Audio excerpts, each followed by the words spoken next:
Okay, so do we have a PowerPoint for that? The title for today's sermon, it's kind of strange because today is Father's Day, right? Usually Father's Days we talk about fathers type of messages, but it's just this message God has been speaking to me over and over about this particular message. It has a component of fatherhood in it, but it applies to every single believer. Every single believer. It's very important because,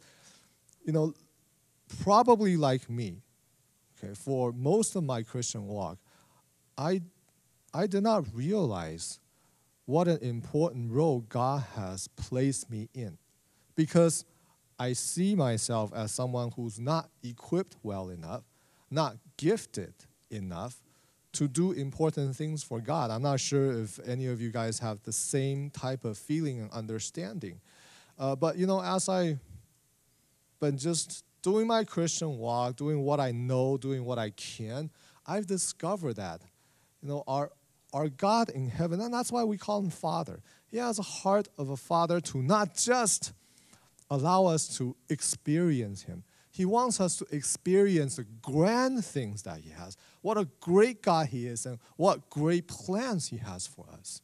And the plan, brothers and sisters, that he has for us are great, not just because we receive all kinds of blessings in our lives. The plans he has for us are great because through us, through our limited abilities, giftings, we're able to change the lives and to have miracles happen to other people's lives like we can never imagine. That's why his plans are grand for each and every one of us.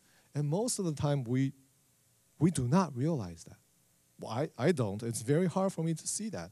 And that's why, during our devotions in the Living Life Devotional Journal, I came across, we've been reading about miracles after miracles because we've been reading about the life of Elisha, the prophet, and he performed a lot of miracles for God.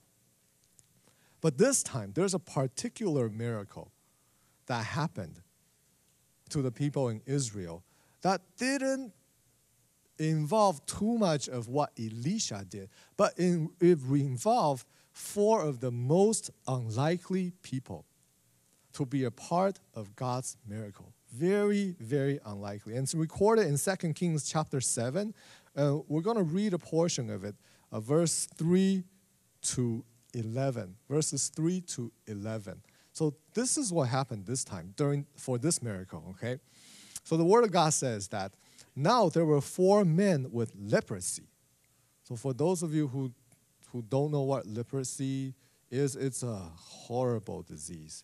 It's a horrible disease. It renders the people who had the disease back then completely useless. Completely useless, okay? So there were 4 men with leprosy at the entrance of the city gate. They said to each other, "Why stay here until we die? If we say we'll go into the city, the famine is there, and we will die. If we stay here, we will die.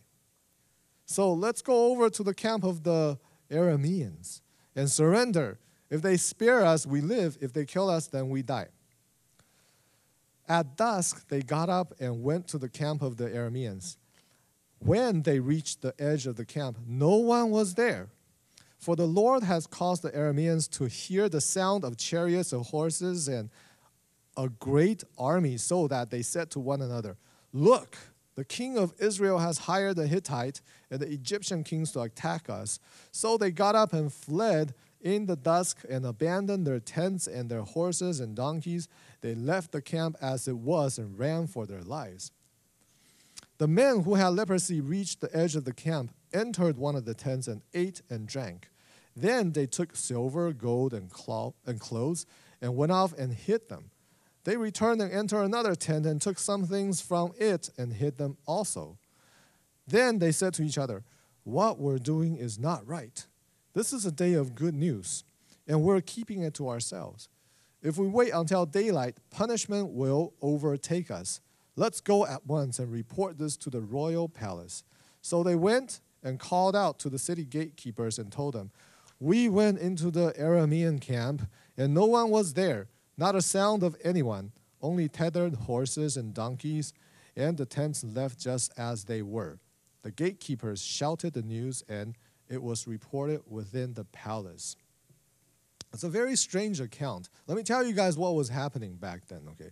Back then, the nation of Israel, the capital city was Samaria, okay?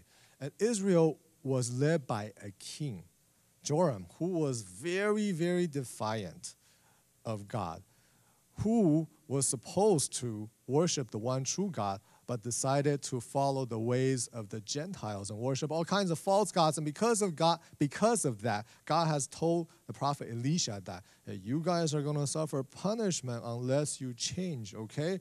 And that's what was happening. Many times the punishments back then from God came in the forms of your enemies oppressing you. So the Arameans were the enemy of the Israelites. So they put that city, Samaria, under siege for a long time. Under siege means you just surround the city and you cut off all kinds of supplies. They cannot farm anymore. They have no more new animals, no food, no water. So eventually, they're hoping that the people in the city will just give up. That's what under siege will look like. So it had been happening for a long time for Samaria. And when they call a famine, it just means that all the supplies were cut off. It wasn't really a famine. It's just no supply could go in or out of the city. So at that time, it was so desperate. And for those of you who have been following the Living Life Devotional Journal, that some people were cooking their own children because they were so hungry. It was that bad. It was such a horrible time for the Israelites at that time. So it's in that setting that there were 4 of these people with leprosy, the lepers. They were sitting at the gate of the city of Samaria. They were Israelites. Like I said, that disease, leprosy, was debilitating. People still have that nowadays. If you see pictures of it, if you Google it, it's really bad, okay? You start, your skin start to have some sort of like blister-looking kind of things, and it starts to flake off. It does not stop there. Your bones start to deform. And what happened, your hands with fingers is supposed to look like this. After some time, it just looks like this. All your fingers shrink, and then they get joined together, and your face gets deformed, and eventually attacks your nervous system, and you die slowly. Very bad disease. The worst thing was, it was transmittable. If you touch a person with leprosy, you get it. So back then, there was no cure. It was just, if you were a leper, you are an outcast of the society. You cannot come in contact with anybody. You cannot do anything. You're just waiting to die. That's what the state of these 4 people were. And that's why they said, if we stay by the city gates, we're going to die. And it's not a pretty death. Okay, but if we go into our cities, everyone is suffering. People are eating their own children. We're going to die probably even faster. So what options do we have left? And like anybody with any common sense, I'm going to get out of here. I'm going to seek anywhere where there's food. Well, remember the Arameans were putting Samaria under siege. They were very well off. They have their camps, tents all set aside all around the city of Samaria. They were rich. They got all kinds of food and wealth and everything. So why don't we just take our chances over there? We just go and say, hey, we give up. If they're merciful and they take prisoners of war and they're merciful on people who have leprosy, they'll just give us some food and tell us to go out or go to the side or something like that. We can take our chances. The worst thing what can happen is that we will die, which we will die here anyways. That's what they were talking about. So that's what they decided to do. But never in a million years did they think that actually they were chosen to be a part of God's miracle. And that's the first point I want to tell everyone, is that each and every one of God's people are chosen to be a part of his miracle without us knowing it. Many times we do not know. The closer we get towards it, the more we will realize that, hey, I may be a part of something very big. Okay, but initially, we're just going about our daily lives, trying to survive, trying to make the best choices like these lepers, without knowing that we're going to become something very big for God. Right? So this is what happened. What was going to happen? What was going to happen to these people? We'll go to the first point. This is the first and the second verse.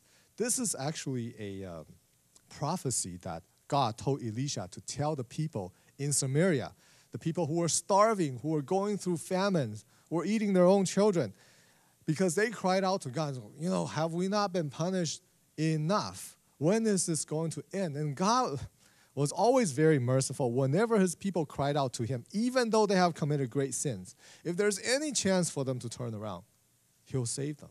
So he told Elisha to tell the people in Samaria, you know what? This is what's going to happen. This is what's going to happen. And it's very incredible. This is just one day before. One day before, Elisha told the people that, hear the word of the Lord. This is what the Lord says. About this time tomorrow, a seah of the finest flour will sell for a shekel, and 2 seahs of barley for a shekel at the gate of Samaria. Officer on whose arm the king was leaning said to the man of God, look, even if the Lord should open the floodgates of the heavens, could this happen? Elisha answered, you will see it with your own eyes, answered Elisha, but you will not eat any of it. What happened was the king was just fed up. He found out that his people in Samaria were eating their own children, and there's no way around that. And because Elisha told him that this is going to happen, so he put all his anger on Elisha, blaming Elisha. It's all your fault. So he sent this officer with him to go and kill Elisha, saying that, look what's happening to our people in Samaria. And when this officer with the king went to tell Elisha about it, this is what Elisha told the officer, tomorrow at this time, the famine will end. The selling price, it means that these flours and these barleys that they couldn't get, they're so sparse that people were there was a black market going on. It was so extremely expensive. But tomorrow at the same time, they will be all cheap. Why? Because there will be no more famine. People will have plenty of food. So the officer said, how is that possible? You're talking about we've been here for years suffering, and in one day, it's going to end. I don't see how, even if God opened the heavens, I don't see how that's going to happen. So Elisha said, it will. You will see it, but you will not enjoy any of it. That was the prophecy. That was the miracle that God promised these people in Samaria that's going to happen. And it will involve these 4 lepers who was completely useless. But God was going to use them. And they had no idea. They were just going about their daily business trying to survive, like most of us. Every day, we're just doing what we think we can do, what we think are the right things, without realizing that we're actually a part of God's great plan. Many, many, many great miracles will happen, and it will involve you and I. It will involve you and I. I experienced this many times already. Most recently, and because it's Father's Day, so I'm going to talk about the miracle of being a dad. Being a father is just, for those of you how many of you guys are dads in here? Oh, praise God. A few dads. I'm not alone. Awesome. For those of you who are dads, you know what I'm talking about. Okay, being a father is an amazing miracle from God. It's an amazing miracle from you get to be a person who can shape the life of precious lives that God has brought into your family. Now, being a father, we plan our family. We plan how many children we're going to have nowadays. That's incredible enough already. But I have to tell you, because recently, and you guys all know how excited I am about Thailand because of the orphans that I met over there and the children that we have adopted. having children who are not by your natural birth is just as amazing as your own children. It's a miracle how people who you never met before, especially in my case, who were born on the other side of the world, who our lives never crossed, that one day we could be their parents. I can be their father. It's every day I am amazed by what happened to me with the kids that we have adopted in Thailand. It's just amazing. And I never realized that would happen. I never imagined that miracle can happen in my life. Never even prayed about it before. I was just going about my business. What business? Well, I was going on a short-term mission trip.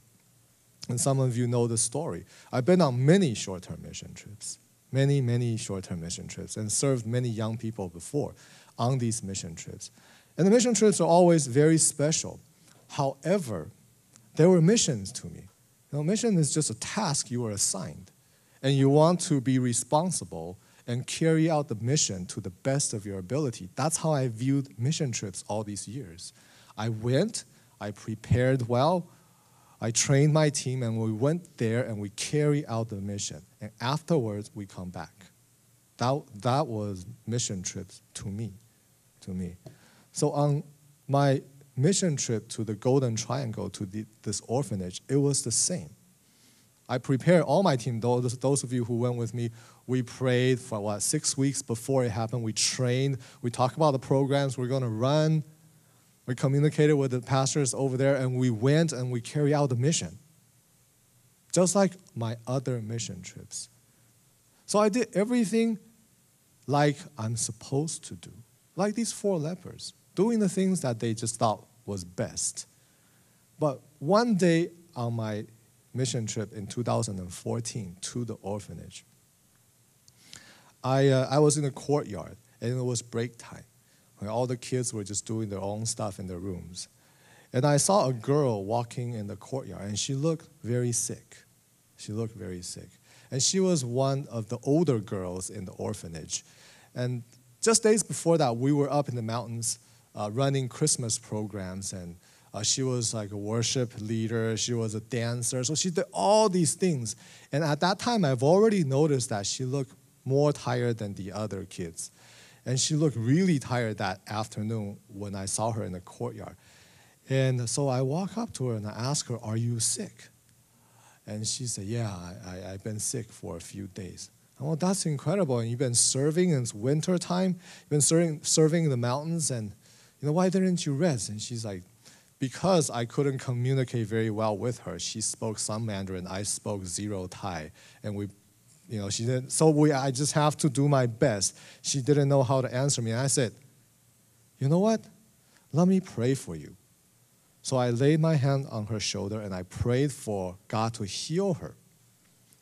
It was just something that I normally do. I pray for people who are sick all the time. So that was no exception. I saw a girl who was sick, and I wanted to pray for her to get well.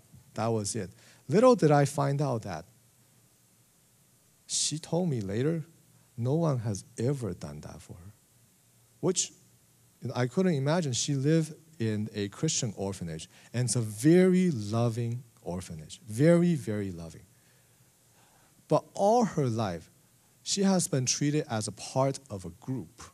It's a group mentality over there of 50 to 70 orphans. Everyone needs to be taken care of. But she did not have parents. When you have parents, you get individual attention from your father, from your mother, not group attention, individual attention. So as loving as the orphanage had been, she's never experienced individual attention like that before. And that just blew my mind when she told me that. And one thing led to another. God showed me the needs of the orphans, because I didn't know any orphans before, okay? The needs of the orphan in that orphanage, and how that this component in their life, having a father, will allow them to go that much further in the kingdom of God. They're already incredible kids, but they've been missing this fatherly love, individual attention, and I didn't know that. until God revealed it to me, and these people told me. So one by one, God revealed to me that we need to adopt some of the kids, especially the older kids, not the younger ones, because people always adopt the youngest kids. It's the older kids that we need to adopt. And now we have 5. It's been an amazing miracle. Like I told you guys, every day I communicate with them through Line or Facebook. It's been the most amazing miracle that has happened in my life in recent years. I just can't believe that. One day I thought I was just on any other mission trip. I thought I was just doing anything that I'm supposed to be doing, praying for people. But I never imagined that God was going to have the miracle of me and my wife, Wendy, becoming parents of these incredible kids. Never in a million years. And that's what happened with many of us. There are many more miracles waiting to happen in our lives or in the lives of the people that are around us. We just don't know that. We just don't know that. But it's very important for us to do the right things, though. As the 4 lepers, they didn't just sit there for the miracles to happen. They did some things right. And we want to learn from this account. The second thing that God can use anybody. God can use anybody to be agents of his miracles. But we got to also do the right things. First thing we got to know is that we got to know the ways of God. If we do things that are contrary to the ways of God, contrary to the teachings of God, it's not going to happen. It's not going to happen through us anyways. And with these 4 lepers, this is, if we can go to the next point, second point, use anybody. Right? With these lepers, they don't realize that they have already been chosen to be agents of this miracle at this point. They were just going to the camp of the Arameans. But see, God has already done his work at the camp of Arameans. What happened was that, as recorded in the Bible, that God has caused the Aramean army to hear these very incredible sounds that caused them to think that, hey, the Israelites somehow has allied with the Hittite and the Egyptian. Egypt was a major country back then, with the Egyptians to counterattack us now. And the sound was probably so grand and so great in such a manner that it scared them. They all abandoned. They just dropped everything. They left all their supplies in the camp, and they just all took off. And that's why when the lepers went to the camp, they were going to surrender to the Arameans, and they found out that, hey, how come there's nobody here? The more they enter into the camp, the more they find that there is nobody. It's completely deserted. And it wasn't like they packed up and left. They just dropped everything. All their supplies were left in the camp, and they all took off. So that's what happened that's a miracle that God has performed. But these 4 lepers, they were just thinking initially that, hey, how lucky can we be? That was the best decision the 4 of us ever made. Not only are we, not going to get killed or just spare some food, we got the whole camp to ourselves now. That's how people usually think initially. We think about ourselves first, right? They were taking the food, drinking the water, getting some of the treasures, hiding them, and then they went back for seconds until they realized that, hey, wait a second. What we're doing is not right. Because they knew the ways of God. They said, what we're doing is just looking for our own interest. What about all the people we know that are suffering, eating their own children? They're our own people in our own city. Well, what's going to happen to them? We're not doing the right things by just enjoying all these abundance ourselves. They knew the ways of God. Because the ways of God teaches, even in the New Testament, not just the Old Testament, Philippians 2, 3, and 4 specifically spells this out. Do nothing out of selfish ambition or vain conceit. Rather, in humility, value others above yourself. Not looking to your own interests, but each of you to the interests of others. Very clear. Cannot just look to our own interests, but the interests of others. And that's what happened to these lepers. Though they were suffering, though it was an incredible thing to be in, hard to believe this is happening to them. They can have so much treasure, but then they thought about their own brothers and sisters who are suffering, and they say, no, it's not right for us to do this. We got to do the right thing, because what we're doing right now is not right. And that kind of reminds me of the reason why we moved to Glen Elder Elementary School, our English service. In the first place, some of you may not know the reason why we moved over here. You may not know. The reason why we moved over here was because our church is getting ready to do its expansion. Right now, you already see this. The main sanctuary has been knocked down. It's ready to be rebuilt, a bigger sanctuary over there. And when that happens, where is the largest services going to meet? Our Mandarin services. They have to move to the other sanctuary where we used to meet, second floor. There are no rooms. So we talk about all kinds of possibilities, how we could still meet over there, and then the Mandarin service will meet at the side, or they will come over here to Glen Elder. But after much discussion, they discovered that it's just too difficult to move the Mandarin service over here. So they said, why don't we move the English service over here? Because English service has less people meeting. Of course, that didn't sound very good to me. Like, we have less people, then we have to move. What kind of logic is that? Actually, it's pretty logical, but emotionally, it wasn't making much sense to me. So initially they didn't want to push that. The leadership didn't want to push that, but it was getting. The air conditioning was breaking down over there in our main sanctuary, and then our second floor. Those of you who have met in our second floor sanctuary before, their air conditioning is broken the other way. It's too cold all the time. All right, so they were like, oh yeah, if we can only meet in the second floor sanctuary, it would be so much nicer. It would be that hot. So with all these voices, God just moved in the hearts of our English leaders that maybe we should consider moving, for the sake of our Mandarin-speaking brothers and sisters over there. Okay, so we really prayed about that, and very quickly we decided that we should move. That was one of the main reasons. There's another reason I'll tell you about it. That was one of the main reasons. But in order for us to meet over here, for those of you who don't know, okay, all these equipment over here has to be set up before the service every single Sunday. And after you guys leave, all these has to be torn down and put in the closet over here every Sunday. It takes hours to do that in order for us to have a 1.5 hour service over here every single Sunday. In order for that to happen, someone has to give.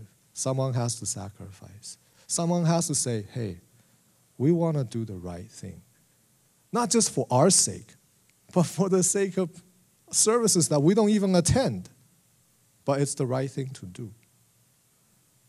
So people made that decision. They made the sacrifice so that we don't just look for our own interests, but for the interests of our fellow brothers and sisters as well. And therefore, brothers and sisters, we are part of a miracle that is about to happen. Really. Because we are trying to do the right thing according to God's teaching. I'm not just making this up. I'll tell you guys in a little bit as well. Because the other reason why I really wanted to move after some prayer is that our church has been praying for this land over here in Glen Elder. It's just one street across. And we've been trying, with our expansion over there, we had to go through so much headache in getting the plan just right for the city to approve because we just don't have any land over there. The land in our main campus is 2 acres. And we're trying to build a sanctuary that will seat 1,000. The land over here is 12 acres. It's 6 times the land of our main campus. So the whole time our leaders were just thinking, if God will only give us this property, We don't have to worry about all these space issues. We don't have to worry about our excellent preschool program. We can only go up to preschool. We cannot go up to elementary school or junior high school because we have no space. We try to start a food bank, talk with the local leaders. For years, we don't have the land to house any food bank for the homeless people over here. No land. And then we found out 5 years ago, this school no longer has students meeting here. So we were praying, we were doing prayer walks around here all the time. If God would give us this land. But you know what? Things did not change at all. In fact, it changed for the worse. Because as we started to meet here, we find out that the district office has been moving their technology department more and more onto this campus, meaning they want to use this campus more. And then last year, they moved their office of instruction, people who write all the curriculum, decide what books to use and everything, into this campus. So most likely, they're going to use this campus because it's very close to their district office right here. It makes sense. So our dream, our prayer of being able to purchase this campus is non-existent. It only looked to be more and more impossible. More and more impossible, right? So last month, when I was still in Thailand on a short-term mission, the news came. This school has been put up for sale. It has been put up for, I thought it was just, oh no, people were just too excited, they misheard. But when I came back, it was confirmed, it's for sale. It's for sale now. So what looked to be impossible is becoming more possible. One of the reasons why I wanted to come here to start worship is because with all of our prayers, we were still not worshiping on this land. I wanted our church to have a worship service on this land so we can worship God here. And that's why I insist on putting Jesus Christ as our Lord every single time to declare that this land belongs to our God. That's one of the other main reasons. But it just didn't look like it was happening. But now it is really happening. It is really happening. But when things are about to happen, we cannot just continue to pray. We have to take action, like the 4 lepers. They realized that they were not doing the right thing. But then they have to decide to do the right thing. They cannot just say, well, let's just not take things for ourselves anymore. They have to do the right thing. Well, what could they do as 4 lepers? They were like, we are completely useless. What can we do? The thing that they could do, the abilities that they had at that time, the best thing for them to do was to inform the people in Samaria that this is happening. Why don't you guys come and check it out for yourselves? That's what they could do. They can tell the people about the information. They could still do that. So in the midst of a miracle that's about to happen, we have to think about what's our role. Since God has placed me in the middle of this miracle, He has allowed me to see that this is about to happen. What's my role? What are we supposed to do? We've been praying for this campus to be given to us. If it's on sale, back then we thought it was just impossible. But if it's possible, we will want to make a bid for it. But now it is happening. What are we going to do? At the beginning, when I heard about the price, the asking price, the first thing I thought about was, how is that possible? Probably just like the officer. Even if God opened up the heaven, how is the famine going to end tomorrow? I don't see how that's possible. The asking price is probably $12 million for this campus. How is that? How are we going to make that purchase? We're in the middle of constructing our sanctuary over there. But that's why this message really spoke to me. God's saying that, didn't I just show you what is possible? It's not you who's going to make this happen. It's me. It's God who's going to make this happen. But at this point, I have put you in the middle of something big that's about to happen. What are you going to do? What can you do? Well, one of the things I can do is to bring a message to the congregation, like the 4 lepers. Bring a message to his people, to their people. I want to bring this message to you guys. I realize that we're in the middle of a miracle that's about to happen. I realize that. And God's asking me this question to ask you guys the question. What are you going to do? Okay. Do what you can. Do what God prompts you to do. The right thing according to God. Because the miracle has already been determined. We just want to be a part. He wants us to be a part of it. That's all. But you must know that things don't happen just by accidents. In our lives, things are already predetermined by God. He wants to build us up. He wants to build our faith up. And in order to do that, we must be a part of his miracles. And it doesn't matter what we don't have, like these 4 lepers. It does not matter what they could not do. What mattered was, what were they going to do? What can they do now that they have realized they're in the middle of something big? Don't see what we don't have. Look at what we do have. What can we do? So it's a message that actually poses a question. Most of the time, we do not realize that we're part of something very big as part of God's plan. But once we realize that, once it's revealed to us, what are we supposed to do? Do the right things according to God's plan. Do the right things according to God's voice who's speaking to you. It does not matter what you don't have, what you cannot do. Ask the question, what can you do?